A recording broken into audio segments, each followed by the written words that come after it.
para controlar el sistema económico, ¿qué es lo primero que se necesita controlar? Piense un momento, para controlar las ventas, lo que se vende, lo que se compra, para controlar la economía, pregúntese, ¿quiénes son los actores económicos? ¿Quiénes actúan en la economía? Es usted y soy yo. Lo que quiere decir que básicamente un sistema de planificación económica tiene que ser un sistema de planificación de sus decisiones personales. ¿Por qué?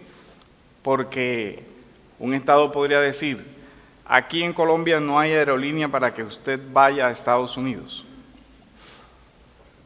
¿Por qué? Porque no queremos una aerolínea que viaje a Estados Unidos. Ejemplos que quizás puedan parecer absurdos, pero que creo que tenemos un vecino que muestra que no son tan absurdos. Sistemas de planificación económica, para poder controlar la economía, lo primero que un Estado tiene que controlar son las decisiones de usted que compra, usted que vende. Ese es el problema del control económico. Por otra parte, era necesario aclarar que voy a usar las definiciones de este texto, es un texto básico de economía que se llama 50 cosas que hay que saber sobre economía. Sistema, cuando hablamos de capitalismo, ¿de qué se habla? Que muchos tienen unas definiciones, pero es importante que las precisemos. Es el sistema en el que el capital, entiéndase el conjunto de bienes que han sido producto de la adquisición, y habíamos hablado de que para que una adquisición de un bien sea legítimo debe ser ¿cómo? Pacífica. Porque si no se da el requisito de la adquisición pacífica de un bien, ¿estamos ante qué? Ante un hurto. Alguien le robó a alguien algo. Las compañías, equipos y estructuras empleados para producir bienes y servicios no son propiedad del Estado, sino de individuos particulares. Esto significa que es el público el que posee compañías, quienes adquiriendo participaciones en ellas a través de la compra de acciones o prestando dinero o cambiando bonos. Algunas de las personas hacen esto de forma directa, otros lo hacen de forma indirecta, pero en general se trata de que un agente o que los agentes, en este caso las personas, son libres de intervenir en las acciones o negociaciones que cada uno a bien lo decida. Entre estos dos extremos, entre un absoluto control estatal de los medios y bienes de producción y una total libertad económica, por lo general hay otra tercera escuela, que es el keynesianismo, que trata de hacer una amalgama de ambas cosas. Más o menos la tesis es la siguiente: no podemos permitir una total libertad de que las personas se autorregulen en sus decisiones económicas, pero tampoco queremos un control absoluto porque sabemos que eso puede llegar a ser peligroso para las libertades. Entonces vamos a hacer un ecléctico, mitad y mitad.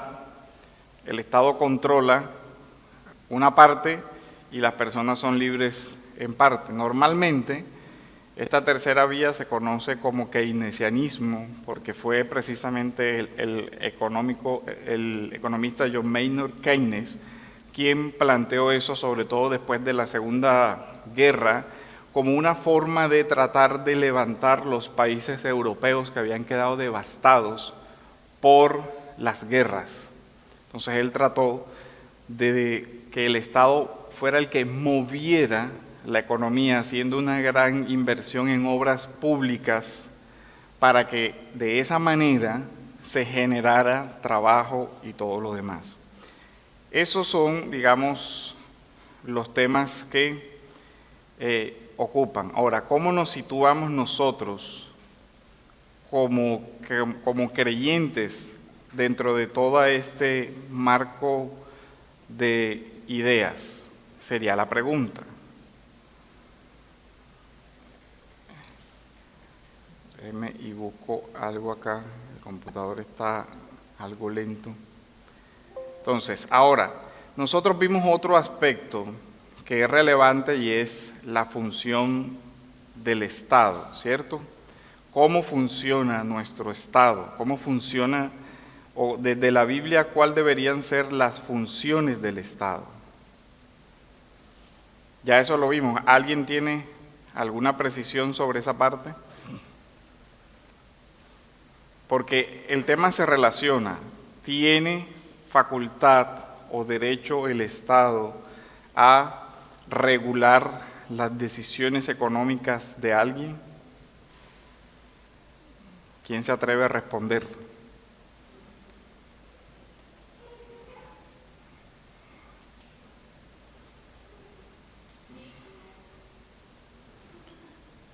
Sí que y no que.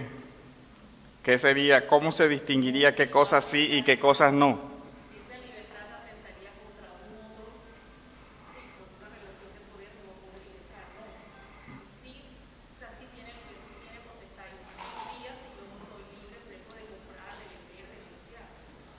Habíamos dicho que hay un principio de la Escritura que es basado en el tema de la dignidad del ser humano. Nadie puede dañar a otro.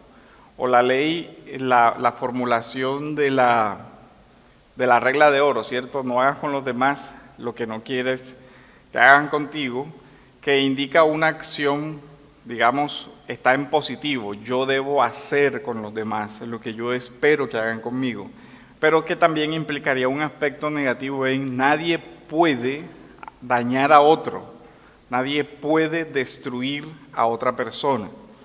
Entonces, en la medida en que mi actuación genere un daño, yo tendría la obligación de resarcir el daño. Yo sería responsable. Entonces, es un tema diferente cuando yo ejerzo mi libertad para dañar. Ya estaríamos hablando de otro aspecto. Pero lo que quiero que veamos es que esto va unido a las funciones del Estado. Recuerden Romanos 13, ¿quién lo puede leer? 13 del 1 en adelante, que habla de las autoridades. Y los que resisten acarrean condenación para sí mismos. Los magistrados no están para infundir temor al que hace el bien, sino al malo. ¿Quieres, pues, no temer la autoridad? Haz lo bueno y serás alabado por ella, porque está al servicio de Dios para tu bien. Pero si haces lo malo, teme, porque no en vano lleva la espada, pues está al servicio de Dios para hacer justicia y para castigar al que hace lo malo. ¿Sigo? Sí, hasta ahí. Bueno, bueno. Tengamos algo en cuenta.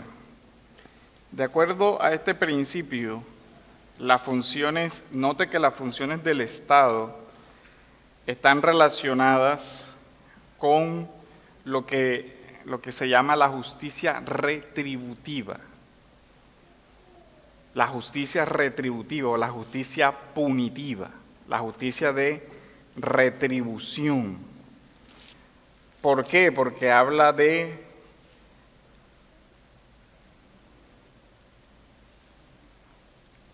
autoridad a lo ordenado por Dios. Los gobernantes no son motivo, porque los gobernantes no son motivo de temor para los de buena conducta. Luego entonces deben ser motivo de temor ¿para quién? Para el malo. ¿Qué es lo que el malo debe temer del Estado? Según lo que está diciendo el texto.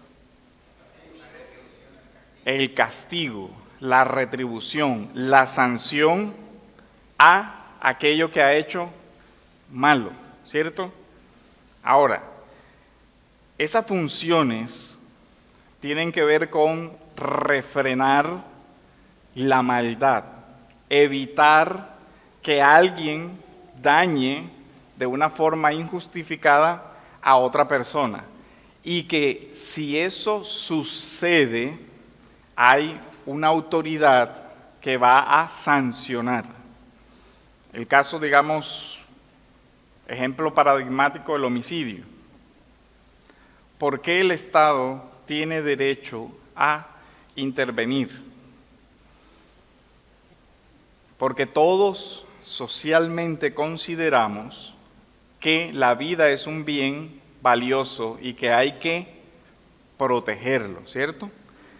Y como consideramos que eso es así, establecemos una sanción para si alguna persona viola ese principio.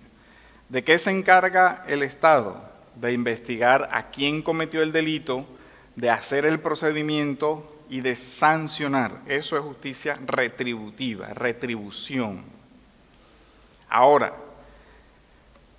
el concepto clásico, el otro aspecto del concepto clásico de la justicia es el de la justicia distributiva. ¿Se acuerdan que lo ilustramos en la clase anterior? Cuando hablamos de distribución, y aquí es donde viene el problema, ¿cómo se entiende justicia distributiva? ¿Qué es lo que debe distribuirse y de qué medios o por qué medios se deben distribuir? ¿Quién tiene la legitimación para distribuir algo? Son las preguntas que uno debe tratar de hacer para tener en cuenta. ¿Qué sucede con la justicia distributiva?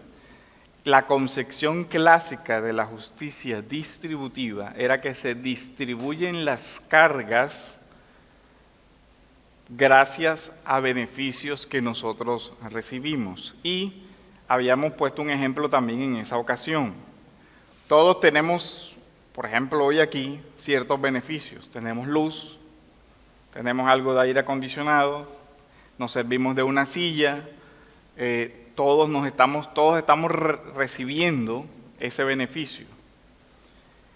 Las cargas de lo que eso cuesta, del tiempo en el salón y todo lo demás, se distribuyen entre todos los que nos estamos beneficiando. Ahora, aquí se distribuyen de una forma voluntaria, ¿cierto? Porque nadie le está diciendo, esto vale 100 pesos y somos 100, cada uno sale a peso. Eso más o menos sería el equivalente a un impuesto. Alguien le impone, si quieres entrar, tienes que dar el peso que te corresponde para poder entrar. No es voluntario. Si quieres estar adentro y recibir lo que está allá adentro, tienes que pagar el peso. La otra forma es voluntaria. Todos entran y cada uno da, de acuerdo, en este caso a lo que la Biblia dice, de acuerdo a lo que Dios le puso en el corazón y aporta. El aporte es voluntario. Pero resulta que en el tema estatal hay un problema con los bienes y es cómo se usan. Hay cosas que se le llama en economía el problema de los comunes. Los bienes comunes son un problema. Si no, pregúntenle a los hermanos que fallece la persona y resulta que quedó la casa pequeñita en cabeza de 20 hermanos. Normalmente ya todos sabemos que la cosa no va a terminar pacíficamente. Los bienes comunes siempre son un elemento de conflicto, porque siempre habrá el que querrá mayor beneficio a menor costo. Aportar lo menos posible y recibir lo que mayormente pueda recibir. Por eso se forma el problema de los comunes. ¿Cómo se trata de resolver el problema de los comunes? Hay varias formas. Reducir los comunes es una de las que más comúnmente se utiliza. En el caso del bien, se vende el bien y a cada uno se le da su parte y se acabó el problema de los comunes. La otra es, busque otra solución para los 20 hijos y que todos puedan utilizar la casa. Imagínesela. ¿Cómo hacemos?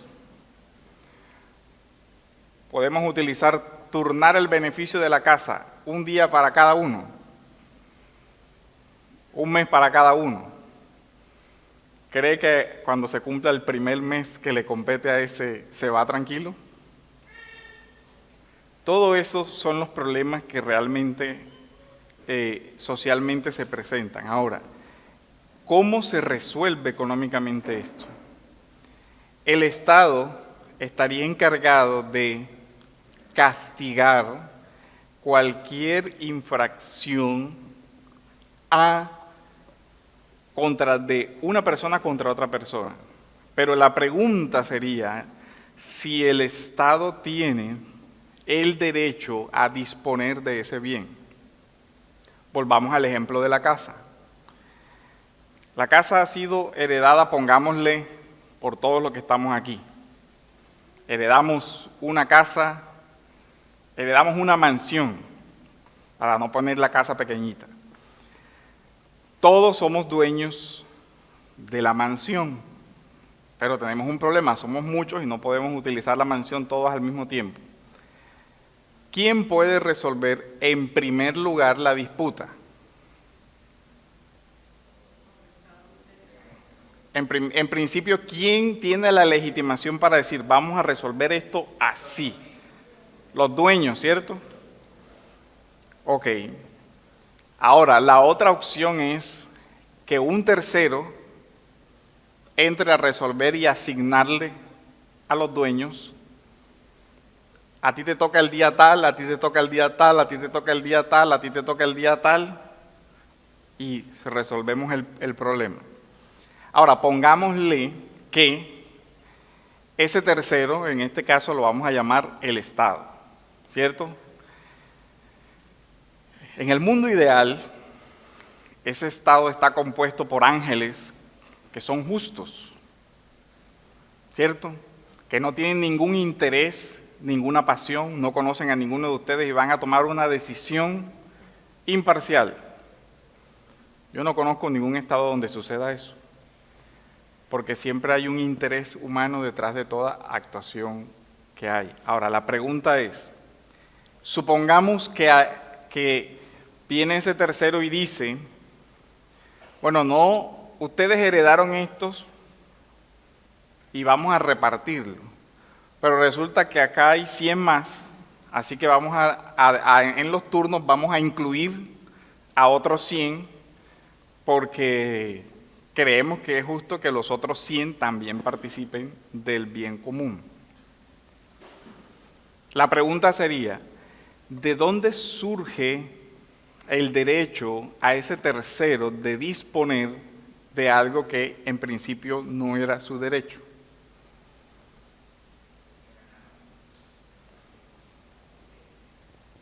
¿Cómo se justifica moralmente eso? Porque no estamos hablando de la justificación legal, que es de otro aspecto, sino de la justificación moral. Voy a poner otro ejemplo. Suponga que Lincoln tiene una casa. Lincoln va a arrendar la casa. La casa es de Lincoln, ok, ya no hay ningún problema. Y le va a arrendar a Gaspar. ¿Cómo es el proceso normal? Gaspar tiene una necesidad, necesita una casa, Lincoln tiene una casa que por alguna razón no usa y la quiere arrendar. Pregunto, ¿quién debería establecer el precio del arriendo de la casa?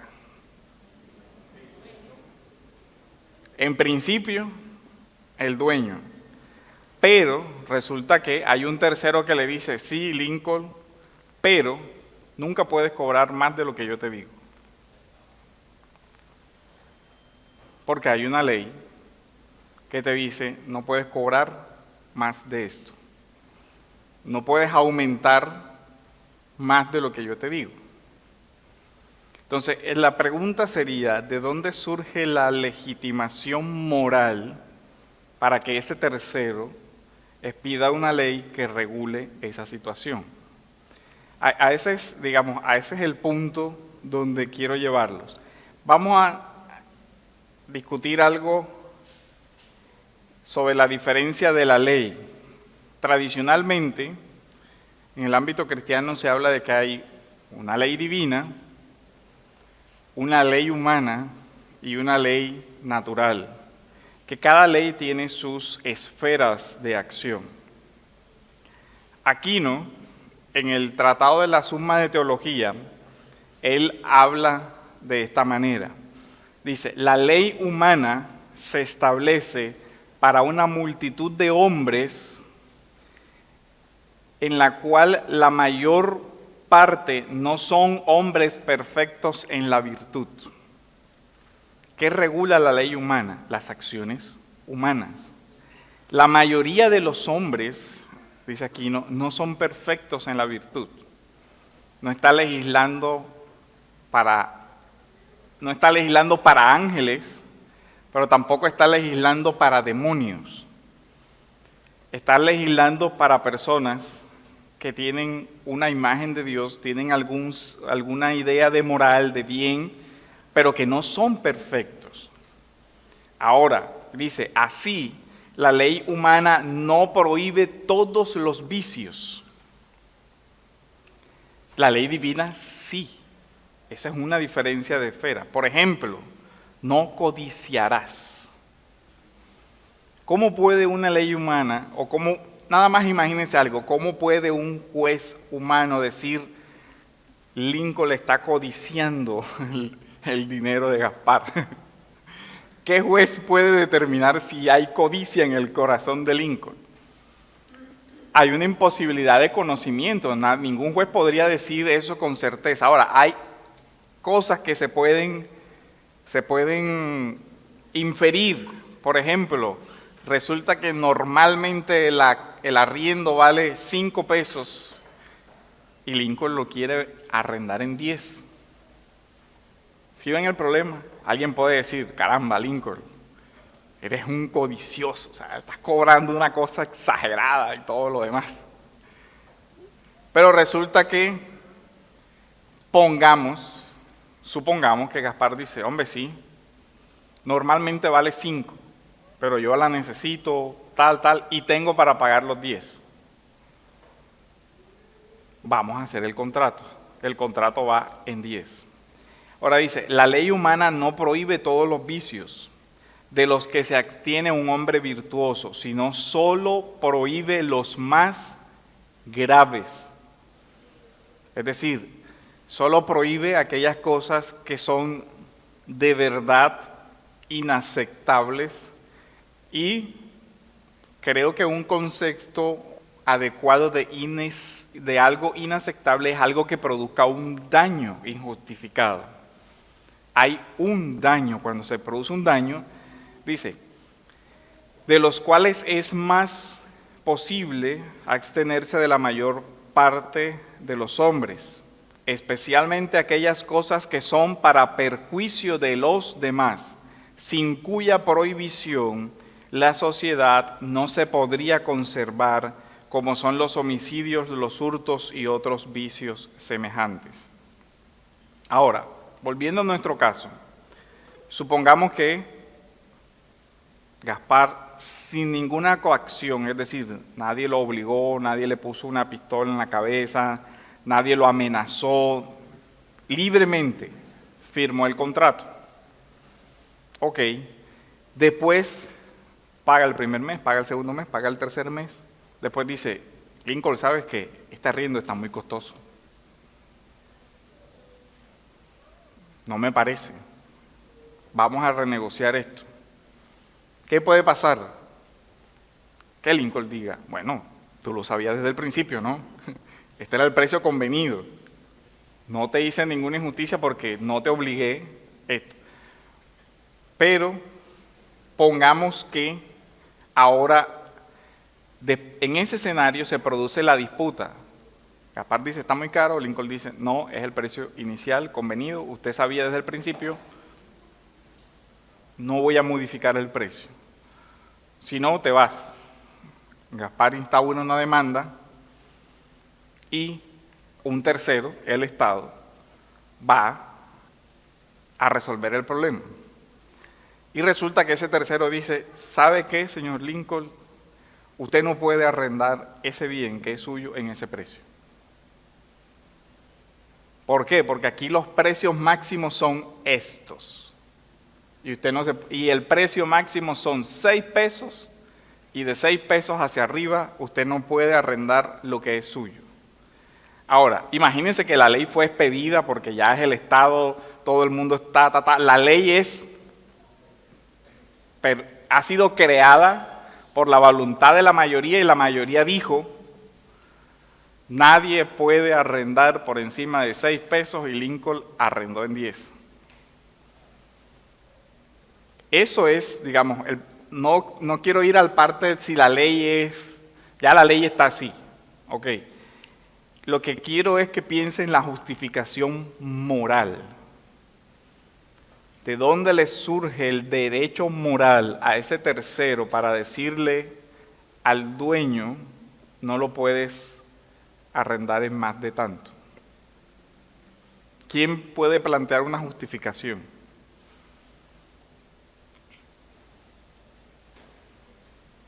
Moralmente por algo. Sería injusto ¿por qué? Que el tercero establezca la regla del precio. Ajá, bueno, la hermana ya repita lo que creo que no todos escucharon. Una justificación moral, que es la que le entiendo a la hermana, es que está protegiendo a Gaspar, ¿cierto? Está estableciendo como un equilibrio. Bueno, entonces, un principio, es que es el tema. De acuerdo a la justicia retributiva que vimos aquí, estaría el castigar el mal, ¿cierto? Entonces, una posible justificación es que él está causando un mal a Gaspar al cobrarle un precio exagerado, ¿cierto? Entonces, si hay algo, ahora, haciendo de abogado del diablo, ¿no sabía él cuando firmó el contrato que el precio era ese? Sí sabía. Ajá, sí sabía. Y acuérdense que he insistido en algo, nadie lo obligó.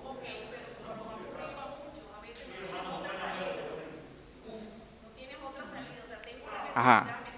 Ok, ahora, partamos del tema de que solo es la única casa sobre la faz de la tierra, la de Lincoln.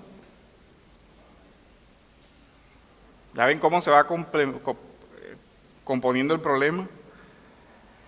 Si esa fuera la única opción, si nadie más pudiera arrendar casas, ahí sí tuviéramos un problema. Porque si él tuviera un monopolio de casas, solo Lincoln puede arrendar casas y solo Lincoln puede poner el precio. Ahí sí tenemos un problema. Pero del resto, ¿cómo se justifica que alguien fije el precio de algo? Creo que había levantado la mano Daniel. Y es que también, o sea, en la fijación de precios está valorando que, o sea, si hay un punto donde él está diciendo, no, es que él es codicioso, entonces a partir de cierto punto es codicia, hasta cierto punto no. ¿Cómo él puede estimar que es codicia? Claro, el que establece un precio, a su parecer, pero Lincoln puede estimar, no, pero es que mira, mi casa tiene esto, y por esto es el precio. Entonces, creería yo que son puntos a evaluar en términos económicos en relación a la casa que él está prestando en el servicio.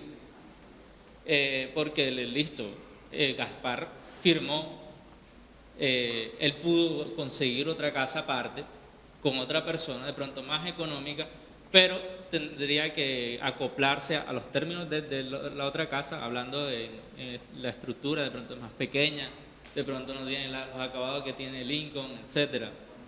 De igual manera, si fuesen todas las casas iguales, pues naturalmente el dueño de la casa es Lincoln. Venir a que el Estado establezca qué precios tiene que tener cada persona, no. El único punto así que sí rescato es el que usted planteó, era en el caso de que pues Lincoln fuera el único que tuviera la casa. Obviamente ya se estaría hablando de un monopolio. Pastor, yo quiero hacer un comentario. Hay un libro que se llama 4000 años de control de precios. Es un libro muy bueno, se lo recomiendo. Hay un problema del cual debemos partir. La razón por la cual el Estado cree que tiene esta capacidad de controlar precios sin generar problemas que empeoren la situación es una cuestión de orgullo. Les doy un ejemplo.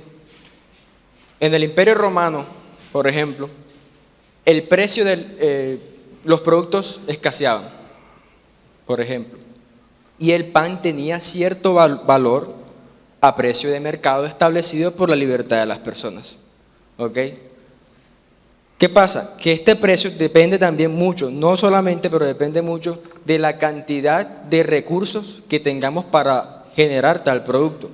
Entonces, este imperio, ya en el Imperio Romano, que también aconteció en la Revolución Francesa también, ellos establecieron un valor específico del pan. O por ejemplo, también aconteció con la leche. ¿Sí? ¿Por qué? Porque hay que procurar la justicia. ¿Y cuál es el problema ahí? Que si un proceso que el Estado hace termina empeorando la situación, entonces no queda justificado por la buena intencionalidad, que entre comillas buena intencionalidad tenga el Estado, que es lo que pasa muchas veces. Se fijan los precios. Una vez fijados los precios, ¿qué pasa? El productor no va a poder producir la misma cantidad de producto. ¿Y qué genera esto a la postre? Escasez. Entonces, ¿qué pasaba por ejemplo en la Revolución Francesa? Obligaban a la persona a vender el producto en el precio que él establecía y si no, le cortaban la cabeza. ¿Qué generaba esto? Que el hombre simplemente desistía de la venta del producto, que genera más escasez. ¿Quién se complicó más la vida? La masa consumidora. ¿Quién es la masa consumidora? La mayoría del pueblo. Entonces vemos como una solución que el Estado provee termina convirtiéndose en un caos. Ahí hay algo que quiero. El objetivo del ejercicio es que examine algo. Primero, ¿cómo se podría fijar con justicia un precio? Entonces, ahí las escuelas económicas se dividen. Algunos hablan del valor subjetivo y otros del valor objetivo. Valor, por ejemplo, objetivo. Vamos a fijar el precio por las características del bien. Por ejemplo, sería una forma. Si tiene una habitación, vale 1 peso. Si tiene 2 habitaciones, vale 3 pesos. Si tiene 3 habitaciones, vale 4 pesos. Valor objetivo. Valor subjetivo. ¿Cuánto me interesa a mí vivir en el lugar donde está ubicado?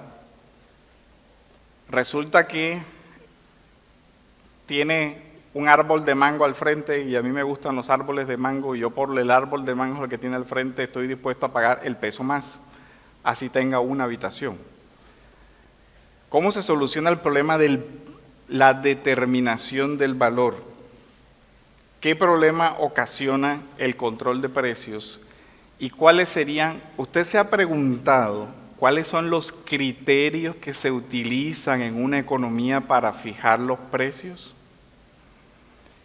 ¿Se ha preguntado cuáles son los criterios que utiliza un Estado para fijar los precios? Ejemplo, ¿qué conocimiento se necesita para determinar cuánto vale producir este lápiz? ¿quién tiene el conocimiento de cuánto vale producir esto? ¿El que lo produce o el Estado? No sé. Quiero que se vaya haciendo esas preguntas. ¿Cómo opera la justicia ahí? Otro problema, los incentivos. Ahora, acuérdense que la evaluación que tratamos de hacer es una evaluación moral, ética, la ética. Gaspar. Buenos días para todos. Pastor, bueno, no conozco mucho de economía, pero lo poquito lo puedo aportar. Un país mide el precio, o sea, IPC, Índice de Precio del Consumidor, con base en la inflación. Lo determina de acuerdo a la capacidad productiva del país, de cada nación. Así, por ejemplo, si hay una inflación alta, es decir, donde la exportación es mayor que la importación es mayor que la exportación, entonces los precios se inflan. ¿Por qué? Porque el país, la nación, no está produciendo. Y como no está produciendo, tiene que importar. Y al importar, entonces, el fleteo, aduanero, etcétera, se infla el precio. Entonces, cuando un país produce, de acuerdo a su propio criterio, produce artículos, insumos, productos, en gran escala, los precios tienden a bajar. Pero si un país no produce, como es el caso de Colombia, entonces la inflación sube, donde tiene que utilizar otros países para que produzcan y Colombia pueda importar. Ahora, existe otro flagelo que está pasando también en la mayoría de las naciones, y es el problema de lo que usted mencionó, el monopolio. En algunos países, Colombia no se exceptúa, hay unos monopolios de unas cuantas familias, digamos, que son dueños de bancos, y ellos, como están aliados con el Estado, ellos mismos ponen el precio a su antojo. Esos son los grandes banqueros. Entonces, para que se acabe el abuso de los precios, hay que democratizar las tierras, hay que democratizar el crédito, hay que democratizar la educación, etcétera, etcétera. En ese orden de idea, cuando ya se democratice cada ítem que yo acabo de mencionar, entonces el precio de cada uno tiende a bajar. Varias precisiones. Primero, el precio no se determina por la inflación. La inflación es un efecto de algo, no la causa del precio. El precio en una economía libre se determina por la ley de la oferta y la demanda, y la ley de la oferta y la demanda es la consecuencia de la producción, y la producción es una consecuencia diferente. Distingan, la inflación es un fenómeno que se produce por otras causas, no es lo uno no causa lo otro. Lo otro, hay que tener una cosa importante. Por ejemplo, cuando Gaspar habla de democratizar, palabra con la que yo no entiendo bien el significado, porque la propiedad no es democrática, dado que la democracia es una forma de gobierno de una mayoría, y si dejamos que la mayoría asigne los bienes que no le pertenecen, habría un problema, porque no tiene legitimación inicial para eso. ¿De quién es el bien y quién tiene derecho al uso? Sería la pregunta. Si yo he adquirido este computador, la necesidad de alguien no crea derecho. El principio de justicia es dar a cada uno lo suyo. Yo necesito un riñón. Es una necesidad esencial. Me voy a morir si no tengo el riñón. Lincoln tiene 2. Lincoln, vamos a democratizar tus riñones. ¿Por qué? Porque yo tengo una necesidad. Tengo legitimación para quitarle lo que a alguien le pertenece. Ahí está la diferencia entre ambos sistemas. La propiedad individual, la propiedad privada, que se basa en el trabajo, no puede ser expropiada de ninguna manera moralmente hablando, porque es hurto. Lo puede hacer el pastor Oduber, lo puede hacer el presidente que sea, sigue siendo un hurto, moralmente hablando. Que haya una ley que lo pueda llegar a justificar, ok, habría que mirar la ley. Ahora, lo otro que dice Gaspar, que es válido, y es el tema de, por eso lo llevaba al principio del control de los precios. ¿Quién controla los precios? Tenemos varias opciones. Uno, que cada uno escoja a qué precio vender y a qué precio comprar. El otro, que el Estado lo haga, presuponiendo que son angelicales que buscan el bien común, cosa que yo no creo. Tercero, que el Estado no lo haga directamente, pero sí indirectamente por medio de los monopolios. O el amiguismo de te doy a ti el contrato y tú distribuyes, tienes un mercado esclavo y todo eso. Entonces, cuando un Estado lo hace de esa manera, creando un monopolio, eso también es inmoral, porque el monopolio artificial, es decir, un monopolio creado por el poder estatal, en esencia beneficia a unos, mientras que daña a otros. Ahora, eso también es un evento moralmente reprochable. Entonces, miren que el juicio moral del control de los precios pasa por el concepto de la justicia. ¿Ok? Ahora, la escasez, recuerden que la escasez es un hecho que está. La escasez está. ¿Por qué? Por la caída, porque ya las cosas no se producen por sí mismas. La pregunta no es, digamos, porque siempre la formulación que se hace es, lo único que es necesario es distribuir, pero lo primero que se tiene que preguntar usted es, para distribuir, ¿qué tiene que pasar antes? Producir, porque las cosas no están en estado natural. Entonces, la diferencia es la evaluación moral de esos sistemas. Gaspar iba a decir algo.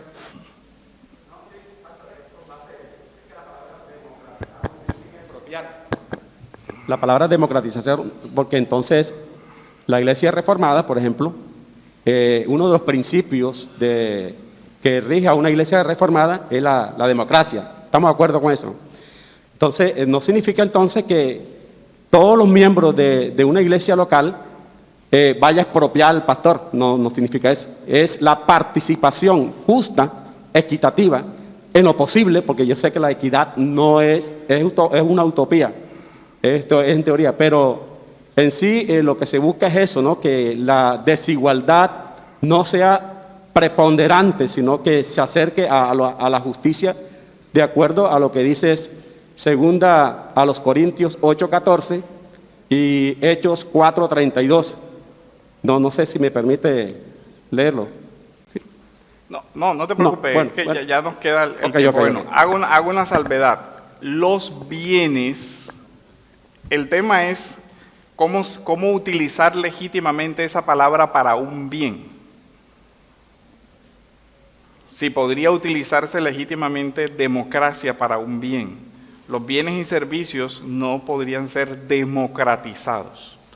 ¿Por qué? Porque son bienes personales, lo suyo de cada uno. Ese es el problema. Y la pregunta, el punto al que quiero llegar es precisamente ese. Si alguien tiene moralmente la justificación de alguna manera decidir sobre el bien de otro. Ese es el problema moral.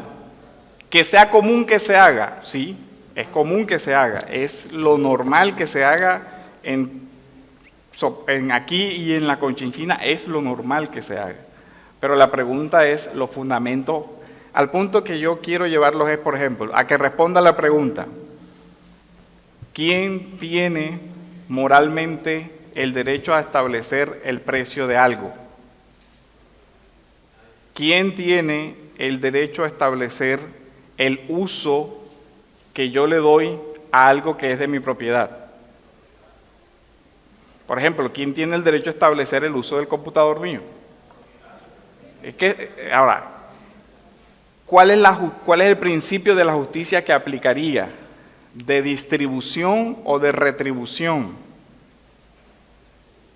No pretendo resolver todos los problemas, pretendo precisamente que usted se inquiete y que siga buscando cuáles fueron las respuestas que la Iglesia dio a estas preguntas.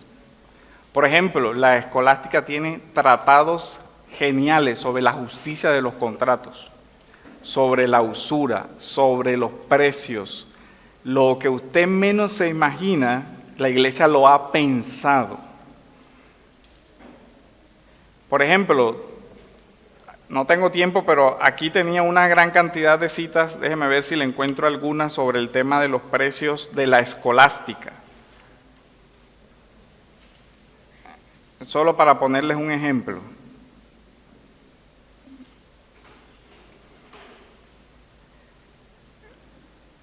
Villalobos, el escolástico español, sobre los precios dice: el valor de las cosas que proviene de la común estimación de los hombres no se basa por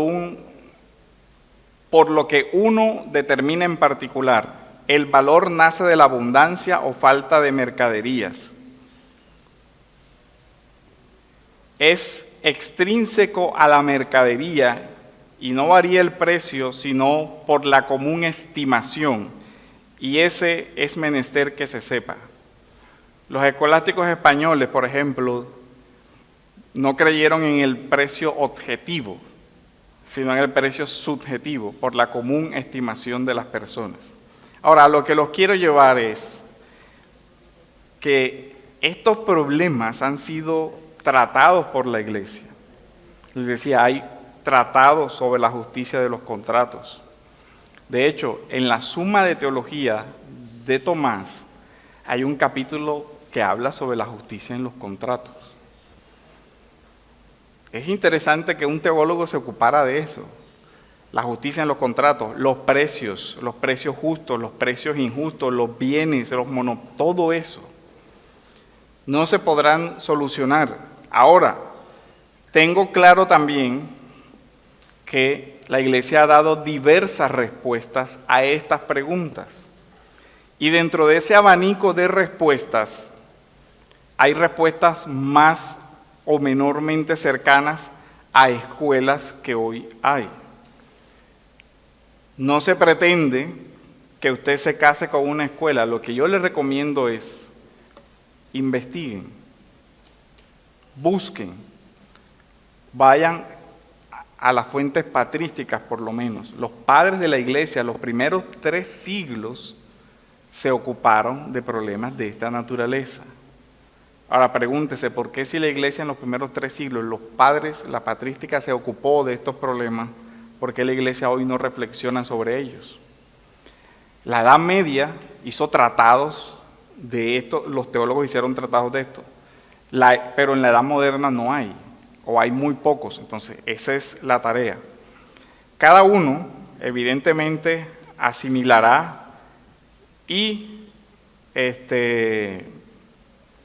asumirá una posición sobre estos temas. El reto es que cada persona debe tratar de que esa posición moral que asuma sobre determinado tema corresponda a una moral cristiana.